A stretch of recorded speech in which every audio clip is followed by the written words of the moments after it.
Chemical ছাড়া প্রাকৃতিক উপাদান দ্বারা লিপস্টিক কিভাবে তৈরি করা হয় চলুন আপনাদের সাথে শেয়ার করুন। সবচেয়ে প্রথমে ক্ষেত থেকে গোলাপি ড্রাগন ফল তুলে আনি। তারপর ফলগুলির খোসা ভালো করে ছাড়িয়ে নরম অংশ বার করে নিন। এরপরে নরম অংশটি একটি মোটা দণ্ড দিয়ে পিষে পেস্টের মতো বানিয়ে নিন। এরপরে এই পেস্টটি পাতলা জালে ছেঁকে রস বার করে নিন। এই পেস্টটির রস ততক্ষণ আঁচে বসিয়ে রাখি যতক্ষণ না এটি ঘন হয়। এই সময় আমি পাহাড়ি চালগুলি ভালো করে গুঁড়ো করে নিই।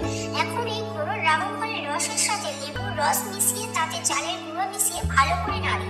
এরপর এটি একটি পাতলা ছাঁচে শুকাতে দিন। এরপর এটি শুকিয়ে গেলে আবার একটি পাত্রে ঢেলে ভালো করে মিহি করে পিষি।